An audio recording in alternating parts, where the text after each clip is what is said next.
30 दिन के बाद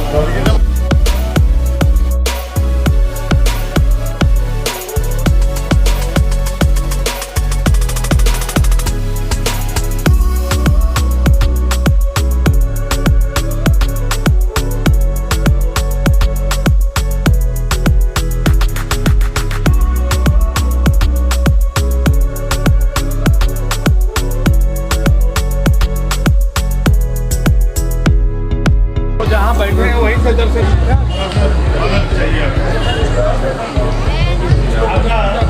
आप लोग पीछे से ही हैं। 50 किलो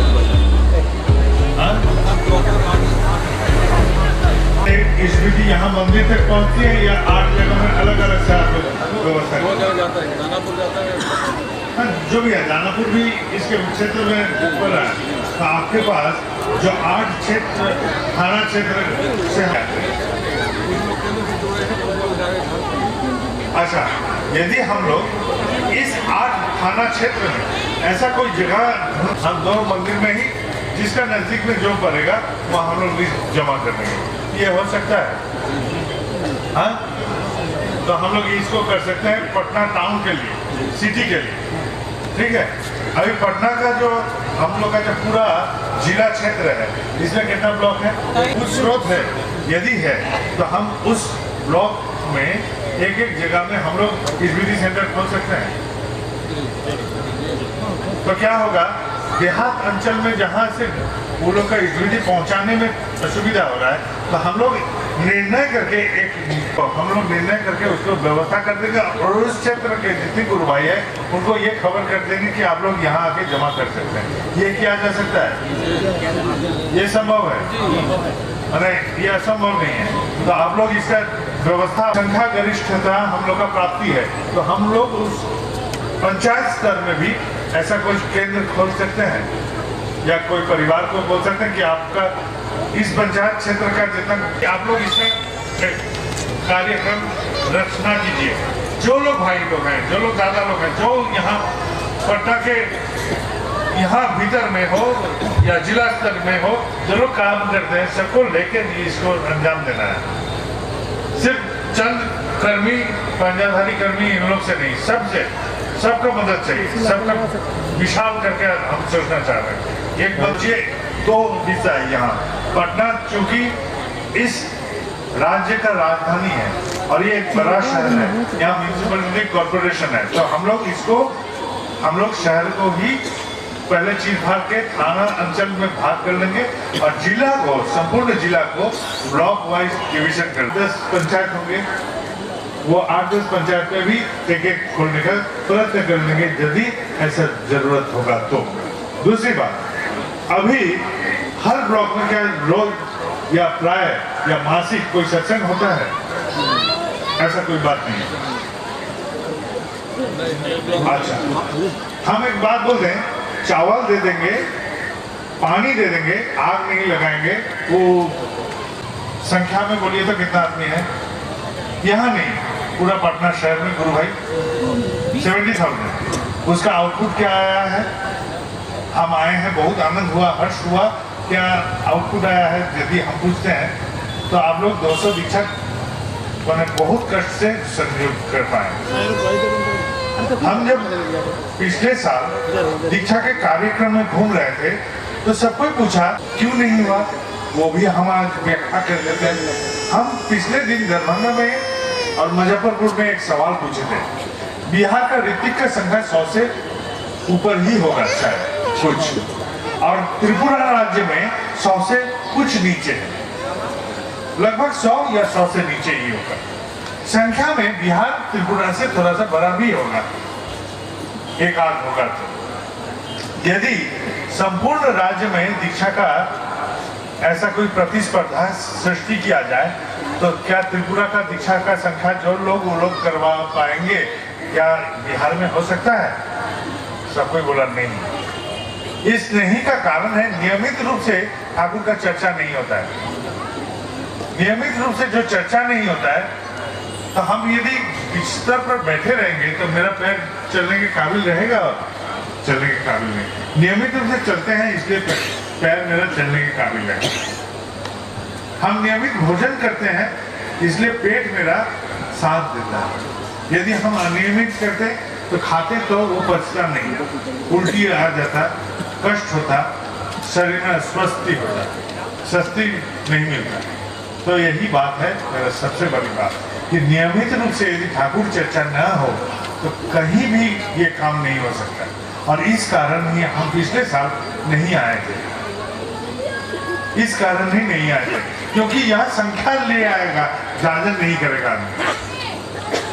यहाँ जितने अनगिनत आप लोग हैं, नियमित रूप से जिस दुकान में जाते हैं, जिस क्षेत्र में जाते हैं, जिस दायरे में आप लोग घूमते हैं, उस दायरे में कभी ठाकुर जी का चर्चा किए हैं? आप सोचते हैं दुकानदार है, इसको क्या ठाकुर जी का बात बोले, लेकिन कभी बोल के देखे हैं? कभी बयान करके तो देखिए एक बार कि क्या प्रसाद, क्या आनंद मिलता है, क्या तृप्ति मिलता है। ठाकुर जी का बात या चर्चा करने से क्या तृप्ति मिलता है। हम आके आप लोग को कराएंगे नहीं, हम कुछ करने वाले नहीं है, हम करने लायक ही नहीं है। हम सीमित समर्थ का एक साधारण सा इंसान है। मेरे पास कोई जादू नहीं है, सीधे ढंग से बोले, नियमित जहाँ जागरण नहीं होगा, नियमित जहाँ सत्संग नहीं होता, उस क्षेत्र में कुछ करना मुश्किल ही नहीं, नामुमकिन है, क्योंकि वहाँ का आदमी सबसे पहले जादू देखना चाहेगा। और धर्म स्थल में जादू नहीं है, यहाँ सब नियम पूर्वक होगा।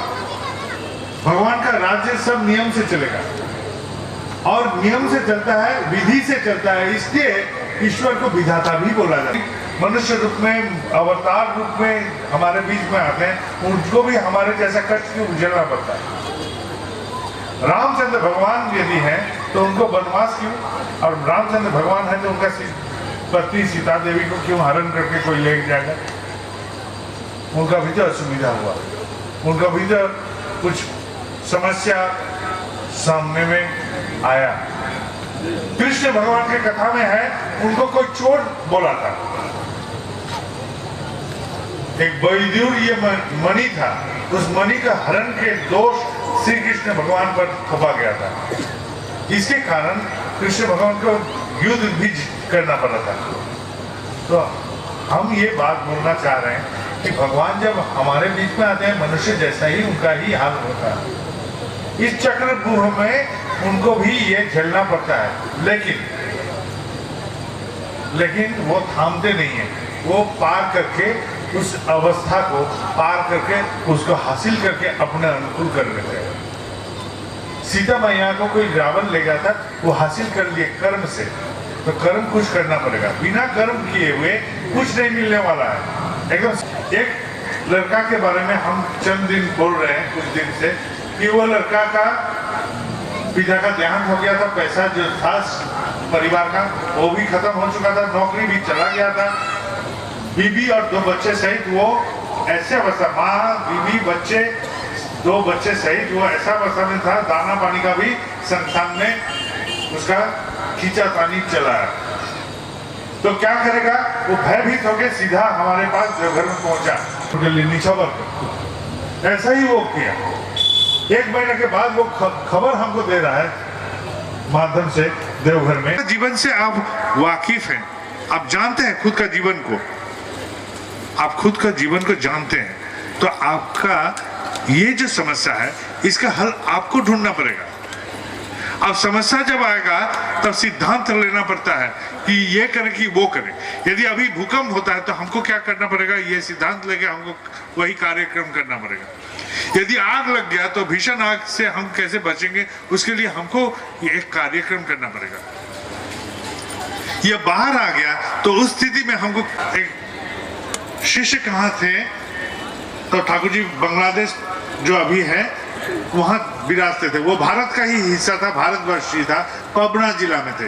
भारतवर्ष का पबना जिला तब अंग्रेज शासन में था, देश विभाजन नहीं हुआ, पाकिस्तान भारत ऐसा बांग्लादेश ये सब राष्ट्र का निर्माण भी नहीं हुआ था। अब वहां उसके हम लोग बंगला में बोलते कुम्बड़ो, आप लोग बोलते कोहरा, तब नहीं रहता था, खाली रहता था। और ऋतिक दादा जहाँ बैठे थे, स्टेशन सब अभी तो ऊंचा हो गया, प्लेटफॉर्म सब, तब थोड़ा सा नीचा भी रहता था। वो कूदते कूदते उस ऋतिक दादा को ढूंढ लिया और बोलता कि दादा ये ठाकुर भोग के। ऋतिक दादा बोले कोई चिंता नहीं, हम जा रहे हैं, हम जरूर दे देंगे इसको। वो ट्रेन का खिड़की जो था उसको पकड़ के फिर बोला, दादा आप कृपया दे दीजिएगा, ठाकुर जी के लिए बहुत मन हुआ है इसको देने के लिए। ऋतिक दादा बोले चिंता मत करो, हम जरूर दे देंगे, हाँ दे दीजिएगा। इन बीच में बातें बातों में ट्रेन छूट गया। ऋतिक दादा बोला तुम ट्रेन छोड़ो, ट्रेन छूट गया है, तुम छोड़ो। और वो बोला जरूर दीजिएगा दादा, जरूर दीजिएगा। बहुत आवेग से ठाकुर जी से मग्न होकर वो सामान हाथ में देकर भी उसको जैसा लगता है कि हम क्यों ना अभी उड़ के चले जाएं और ठाकुर प्रभु के चरण में देखे आए, ऐसी उतावला।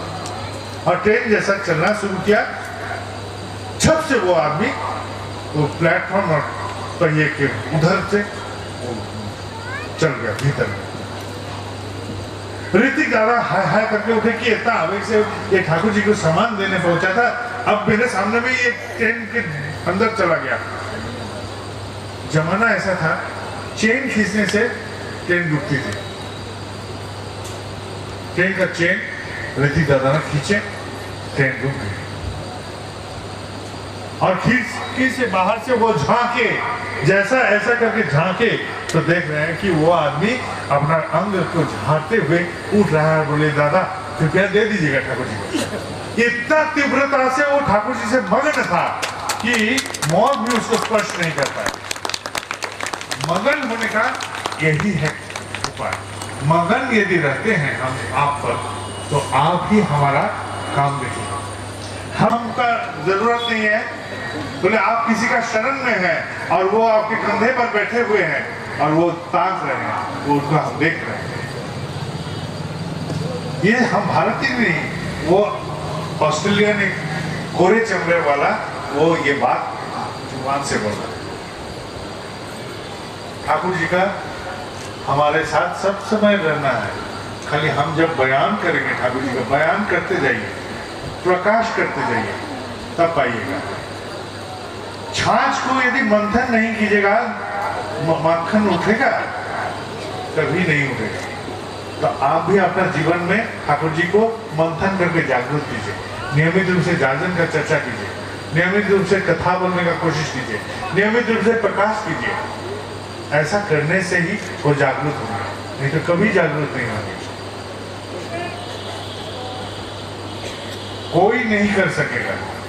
आपका समस्या का हल आपको ही करना पड़ेगा। आपका जीवन को संवारना आपको है।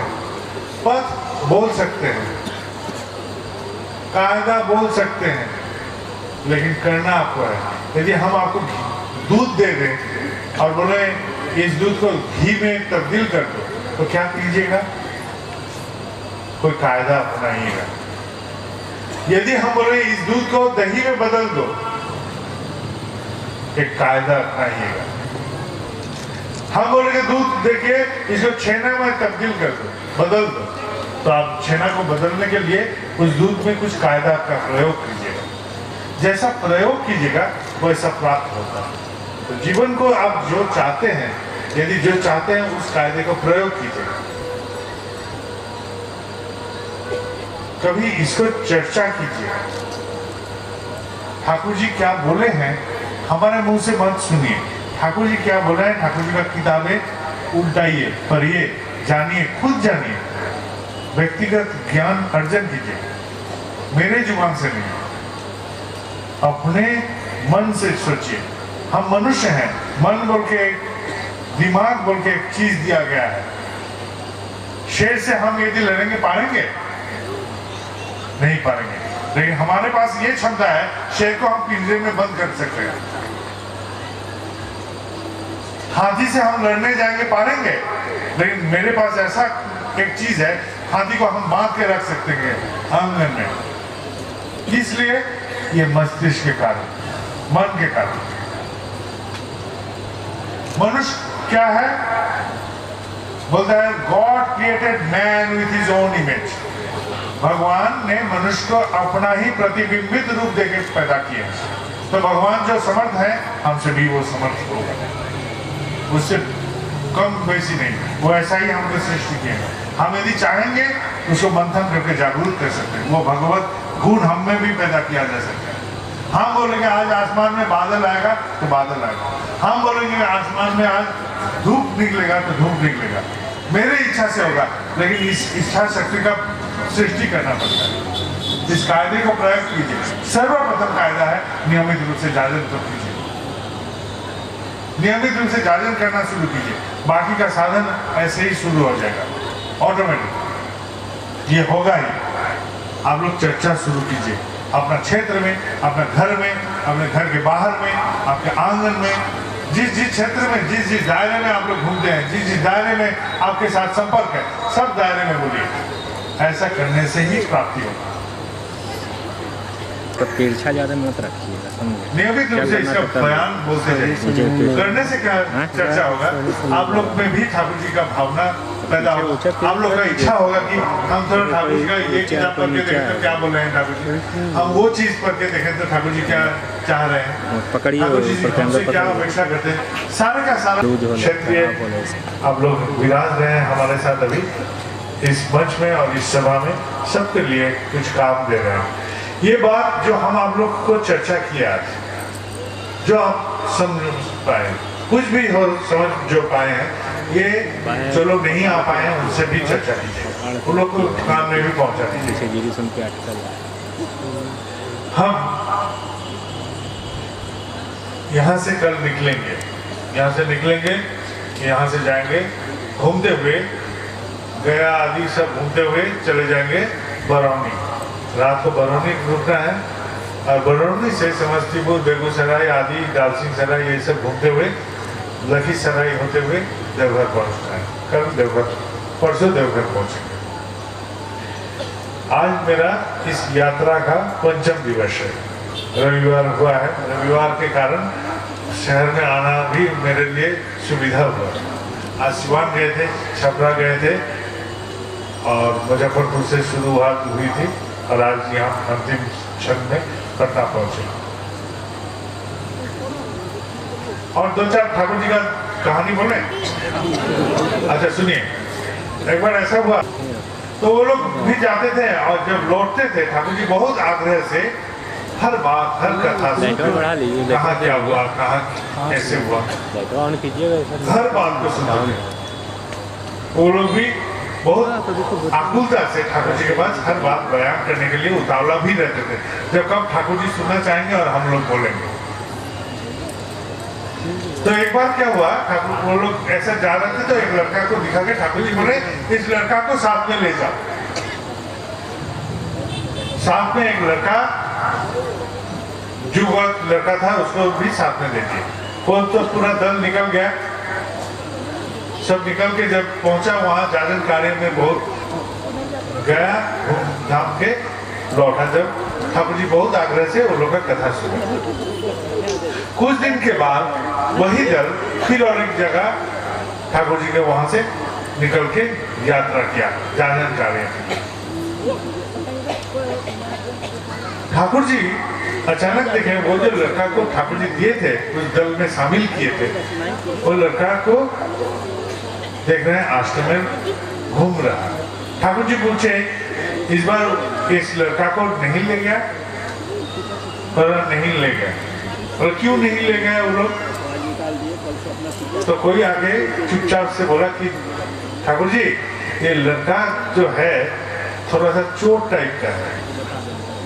साथ में जो लोग साथी के साथ था तो किसी का बटुए से पैसा उठाया, किसी का घड़ी गुम कर दिया, ऐसा ऐसा काम किया है।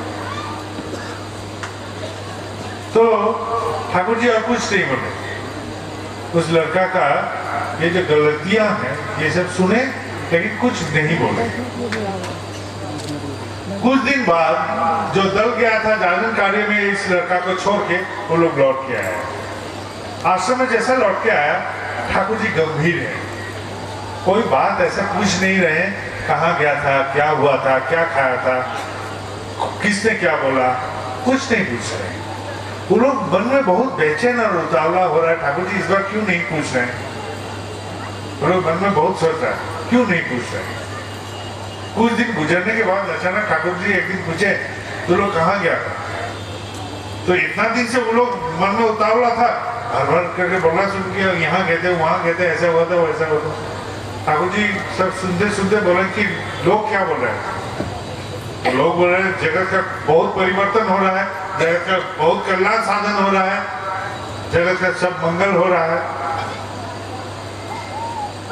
ठाकुर जी तो पूछे जगत का इतना यदि मंगल हो रहा है तो एक चोर जो था उसको तू लोग साधु में बदल नहीं पाया, जो साधु बना के छोड़ नहीं पाया, तू लोग को साथ में जो दिया था उसको त्याग के तू लोग चला गया जाजन कार्य में। तो सोचिए एक आदमी को बदलने का भी बेरा हम पर ही ठाकुर जी दे रहे हैं। एक डकैत था, हम ये कथा बहुत जगह बोले थे, पिछले बार भी पटना में आके बोले थे। एक डकैत था, वो डकैती करता था और एक दिन ऐसा हुआ कि एक ऋतिक दादा वहां से गुजर रहे थे, उसका ही पकड़ के वो डकैती शुरू किया। तो ऋतिक दादा के पास तो कुछ नहीं मिला, तो बोला कुछ तो देना ही होगा। तो बोलता है मेरे पास गुरु का नाम है, वही दे सकता हूँ। तो ऋतिक दादा ने उस डकैत को नाम दे, वो नाम देने से जो डकैत था दीक्षा ले लिया और ऋतिक दादा अपने बैग से एक ठाकुर जी का फोटो था उसको दे दिया। फोटो लेके वो डकैत क्या उस गाछ का एक गड्ढा था उसमें उस फोटो को रख दिया और वही धूप अगरबत्ती जो था जला के दिखाता था और डकैती बंद नहीं किया, डकैती भी करता था। जंगल के वहां कोई अफसर पहुंचे थे तब्दीली से, वहां पहुंचे। उस जंगल क्षेत्र का विकास का बाधक सुने वो डकैती है। उस क्षेत्र का विकास या रेख देख का कोई भी असुविधा की जगह सारे का सारा असुविधा का जड़ वही डकैत था, यही उसके कान में आया। वो अफसर ये भी सुनने में आया कि वो डकैत दीक्षा भी लिया था, सब सुनने में आया। तो एक दिन बहुत साहस संचय करके वो अफसर सीधा वो डकैत के घर गया। डकैत के घर के जाके बोलता सुने आप कोई दीक्षा लिए हैं? बोला हाँ लिए हैं। बोले सुनने में आया कि वो गाछ का कोई गड्ढे में आप अपना गुरु को वहां रख के पूजा पाठ करते हैं। बोला हाँ वो भी करते हैं। बोला आप क्यों नहीं अपने गुरु के लिए भव्य मकान बनाते हैं, एक गृह बनाते हैं, घर बनाते हैं। बोले कौन जमीन देगा हमको? तो ऑफिसर बोला हम व्यवस्था करेंगे। तो अफसर ने सारे का सारा जगह में जाए और जाके एक जमीन का बंदोबस्त उपासना गृह के लिए एक थोड़ा सा व्यवस्था कर लिया। उच्च पदाधिकारी सबसे बोल के थोड़ा सा व्यवस्था कर लिया। और क्या किए, उस कागज लेके उस डकैत के पास भी पहुंच गए। कुछ महीने के बाद पहुंच के तो डकैत को बोलता है ये जमीन का कागज हम व्यवस्था कर दिया, अभी घर बनाओ अपने गुरु के लिए, ठाकुर जी के लिए घर बनाओ। डकैत को ठीक है हम बना लें। बोले एक शर्त है इसमें। डकैत पूछा क्या शर्त है? शर्त यही है कि इस जो ठाकुर जी का गृह बनाओगे, घर बनाओगे, इसमें एक भी डकैती का पैसा निवेश नहीं कर पाओगे, एक भी डकैती वाला पैसा यहाँ निवेश नहीं होगा। तुमको सबके पास जाके हाथ फैला के नम्रता से भिक्षा करना है ठाकुर जी का इस कार्यक्रम में, और तुम वैसा ही करके कर पाओगे।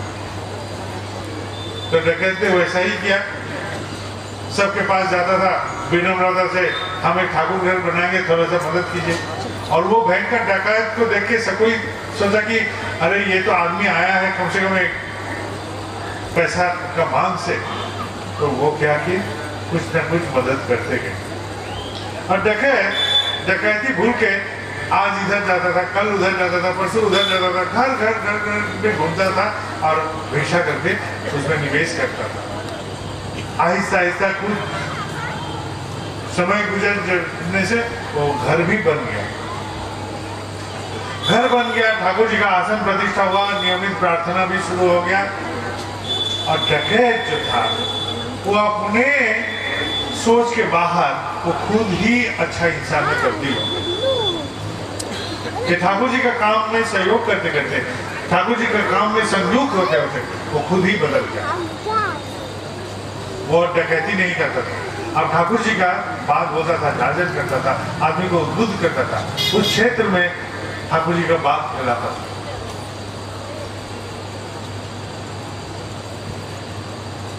आचार्य जो घर में बैठते हैं बाहर से चिल्लाता था, दादा मैं आ गया, ऐसा करके। और आचार्य बहुत प्रेम से बोलते थे अरे इधर आओ।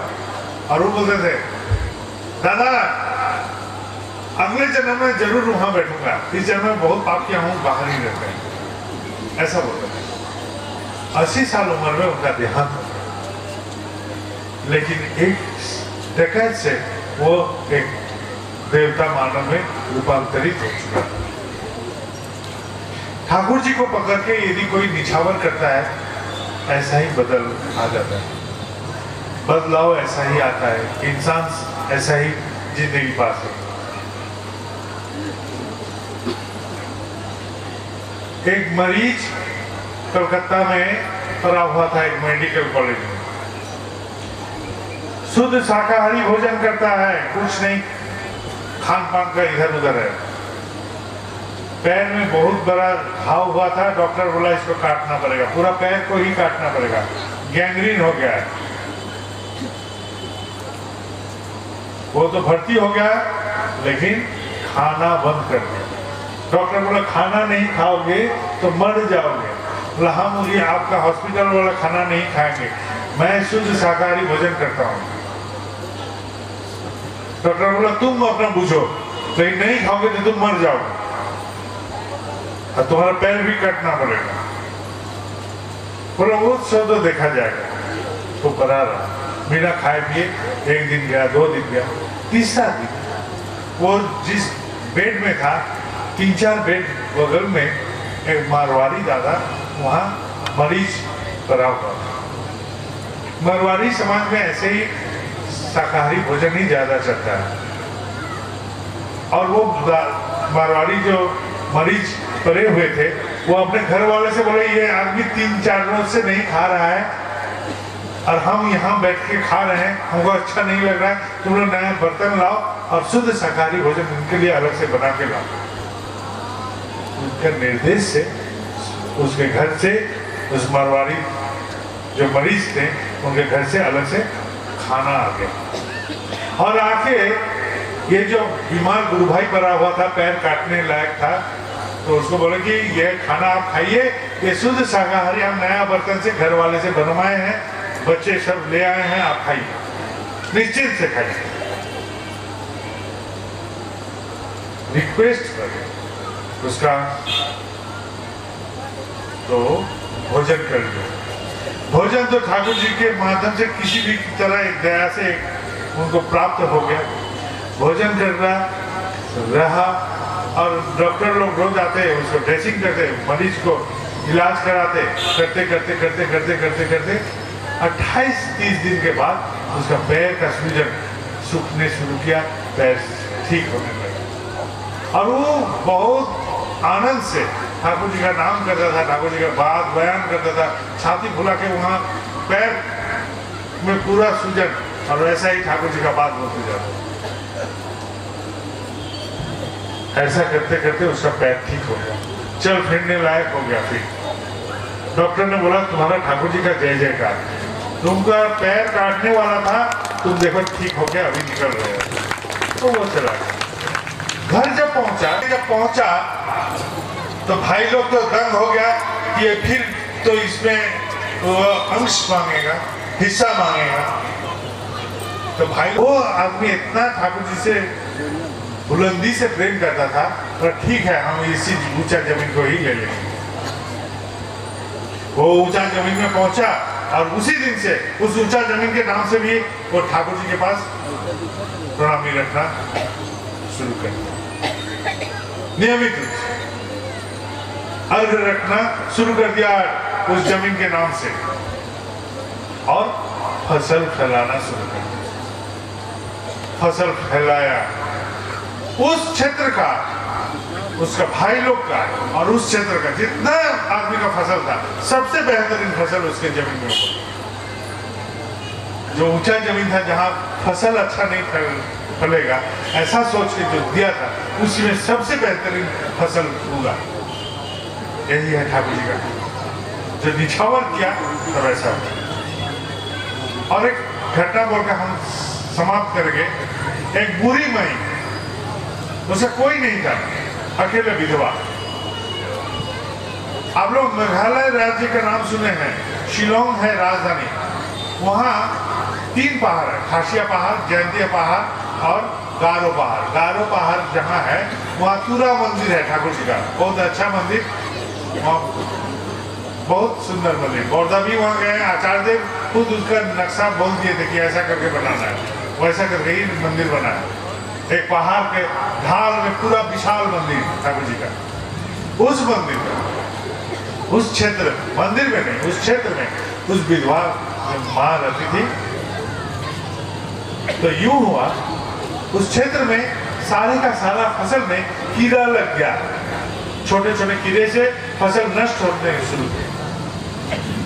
और वो बुरी माँ खुद फसल बनाती थी। वहां फसल हम लोग के जैसा खाली जमीन में नहीं होता है, वहां धापी में होता है।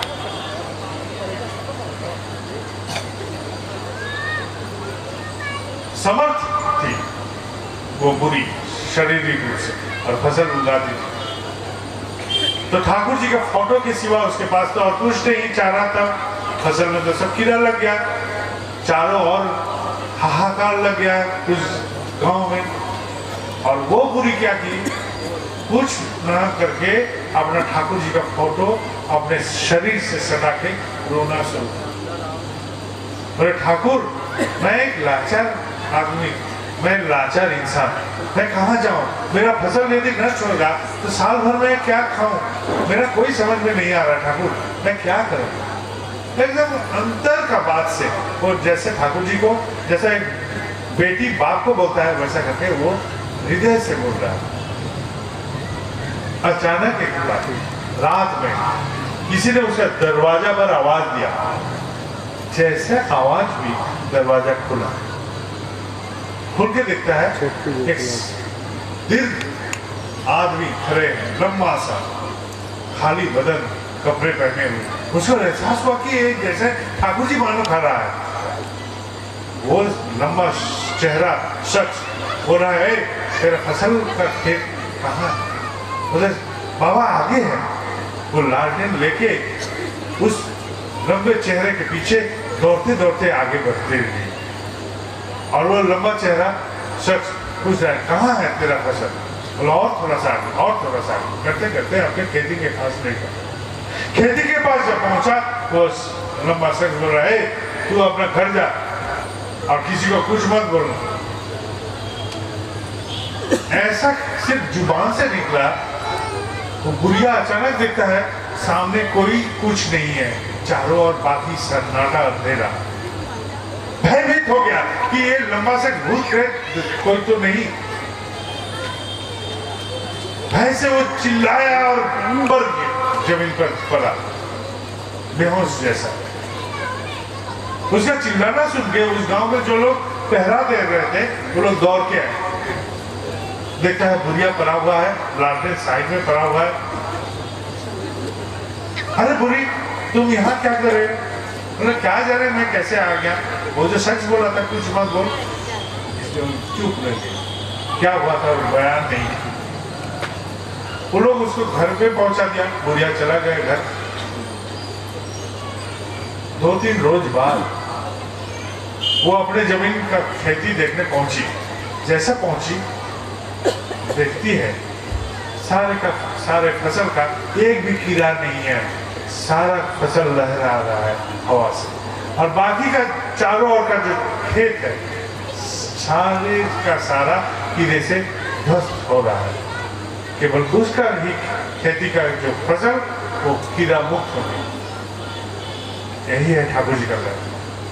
आज भी वो आते हैं, आज भी वो हमको सहयोग करते हैं, लेकिन यदि हम बुलावा देते हैं, यदि एक मोबाइल हो, आप लोग मोबाइल तो जानते हैं, इस मोबाइल से यदि कथा बोलना है क्या करना पड़ता है जानते हैं ना? एक सिम कार्ड लगाना पड़ता है। बिना सिम कार्ड का वो टावर से ये संयुक्त नहीं होगा। खाली मोबाइल खरीद के लाएंगे तो बात होगा? तो हम लोग का जीवन बिना सिम कार्ड का रखिएगा कि सिम कार्ड वाला रखिएगा? सहज है सिम कार्ड वाला लगाने, तो टावर से संयुक्त रहेंगे। तो जैसा करने से ठाकुर जी से संयुक्त रह सकते हैं। नियमित जागरण कीजिए, संयुक्त रहिएगा, युक्त रहिएगा, क्योंकि वो जब जागरण करेंगे आप तब वो विराजते हैं, और उनका विराजमानता ही है संगत करना, और वही संगत है सत्संग। आज मेरा जो बात बोलना था, इन लोग से छोटा सा बात बोलते बोलते आप लोग को 2-4 बात बोलते बोलते बहुत लंबा बोल दिया, आप नहीं बोलेंगे। चलते हैं आप लोग जो बैठे हैं यहाँ, हड़बड़ मत कीजिएगा। यदि नमन करना है, देखिए एक एक करके आके नमन करना संभव नहीं होगा। आप लोग एक काम कीजिए, मन ही मन नमन कर लीजिएगा। यहाँ प्रणामी का यदि बक्सा है उस पर प्रणामी भी डाल दीजिएगा। ये प्रणामी आप लोग जो लोग यहाँ के सत्संग का कार्यक्रम देखते हैं, आप लोग इस प्रणामी को यहाँ ठाकुर जी का काम में व्यवहार कीजिएगा। यदि कोई मेरे लिए कोई उपहार लाए हैं और वो उपहार बांटने लायक है तो सब में बांट दीजिएगा, और यदि बांटने लायक नहीं है तो यहाँ का जो पुरोहित सब है, यहाँ है दानापुर में, उन लोग को दे दीजिएगा। मेरे तरफ से वो लोग व्यवहार करेंगे। आप लोग जो लोग यहाँ आए हैं, अभी बात बोल रहा हूँ, आप लोग जो लोग यहाँ आए हैं, आप लोग के लिए मेरी परमपिता से मंगल प्रार्थना, हार्दिक मंगल प्रार्थना। जो लोग नहीं आ पाए हैं, जो लोग पहुंच नहीं पाए, उनके लिए भी मैं मंगल प्रार्थना करता हूँ। आप लोग ठाकुर जी को लेके आनंद में रहिए। जय गुरु। और हम अभी उठेंगे, आप लोग हड़बड़ मत कीजिएगा, आहिस्ता आहिस्ता बैठिए। आप यदि गाना सुनना चाहेंगे तो घर से बहुत सुंदर सुंदर गाना वाला भी आया है, ठाकुर जी का भजन देगा। आप लोग यदि सुनना चाहेंगे तो लोग सुनो। है प्रदीप, आप लोग 2-4 मिनट बैठिए, शुरू करते फटाफट। अरे बसे जाना, वैसे ना कर ढुके जाए। आप लोग यहाँ चले गए। हर एक बात हम चाहेंगे आप लोग खुद जो बात बोले वो पालन करके एक बार देखिए, हम खुद एहसास कर पाइएगा और आपको क्या करना पड़ेगा। हम और नहीं बोलेंगे। शुरू करते देखिए। हमारा भी एक समस्या है व्यक्तिगत, आप हल कर दीजिए। आशीर्वाद दे दीजिए बाबा। आशीर्वाद का मतलब तो हम एक जानते हैं अनुशासनवाद। जिस अनुशासन का पालन करने से वो प्राप्त होती है वही है आशीर्वाद, यही हम जानते हैं। हम तो जादू टोना नहीं जानते हैं बाबा जी।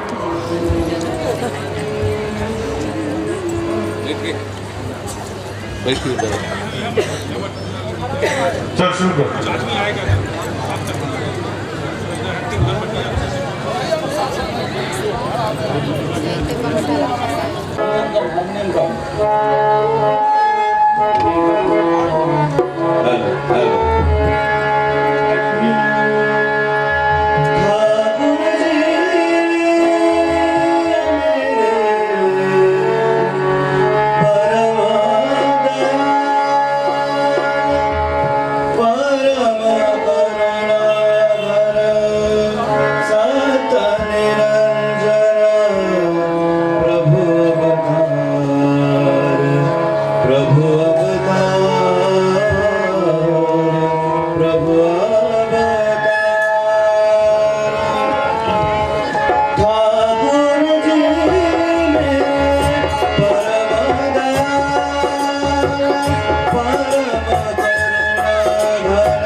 कैमरा छोड़ के कैमरा से बगल में कैमरा से बगल में देखो कैमरा से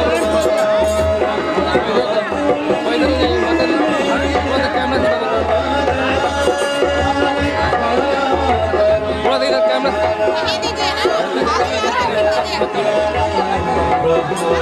कैमरा से साइड में कैमरा साइड में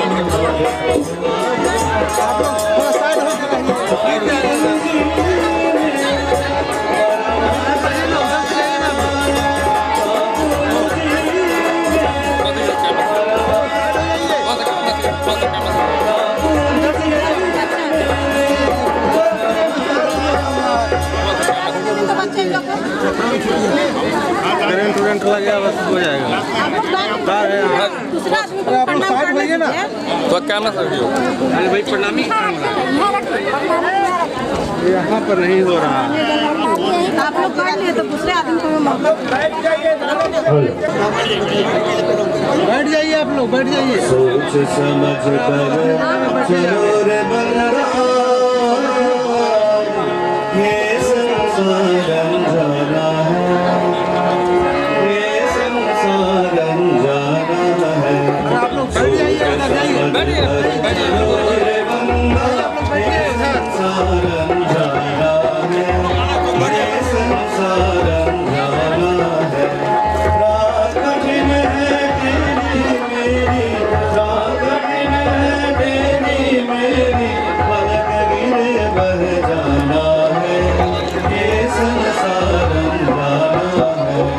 सोच समझ कर चलो रे बंदा, ये संसार अंजाना है, ये संसार अंजाना है।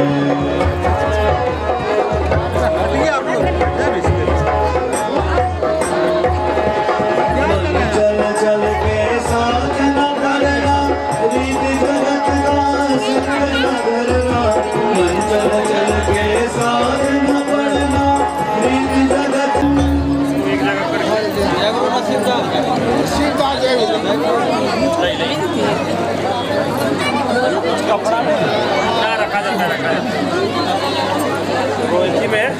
बड़ा एथी में कर लीजिए।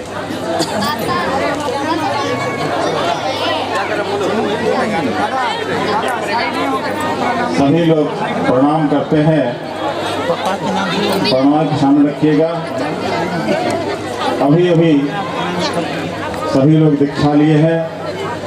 दीक्षा लेने के बाद क्या करना होता है?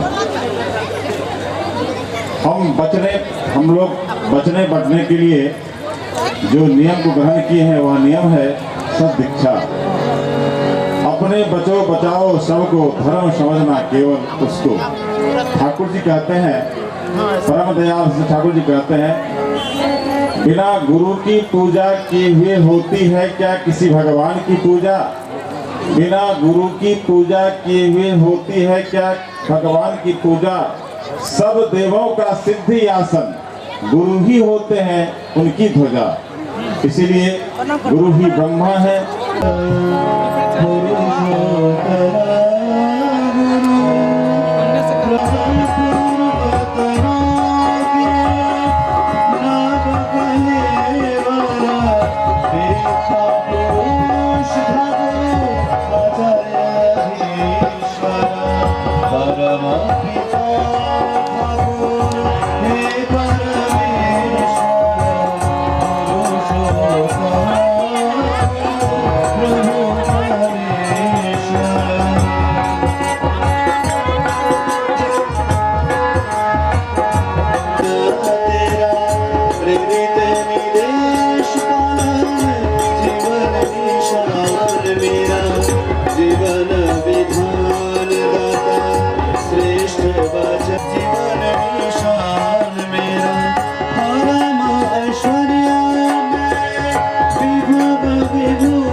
शरणागत जग विश्वविधा प्रेमास्पद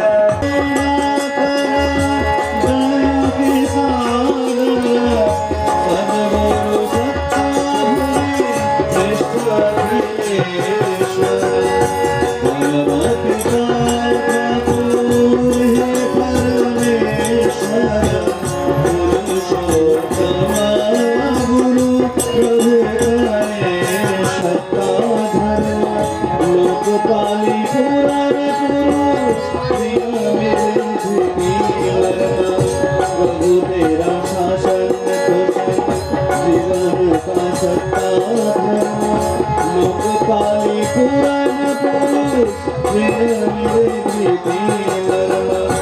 परम प्रेम प्राण प्रिया स्वस्ति वर दयाल गुरु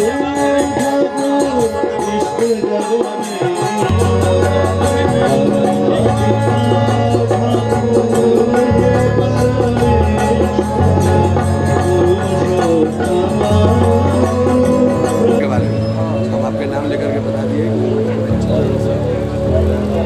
नीरज को सुबह से रख रखा एवं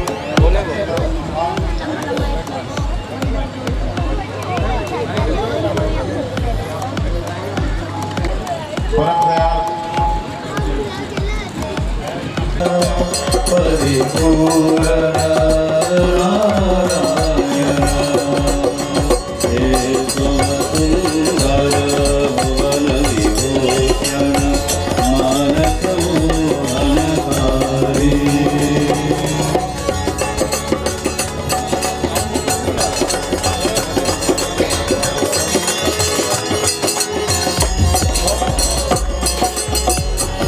परमेश्वरा परम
पार परम ब्रह्म उज्ज्वल ज्योति निरूपमा हे पुरुषोत्तम पार परम ब्रह्म उज्ज्वल ज्योति निरूपमा जय जय प्रियतम मनोहर रूपम जय जय प्रियतम मनोहर रूपम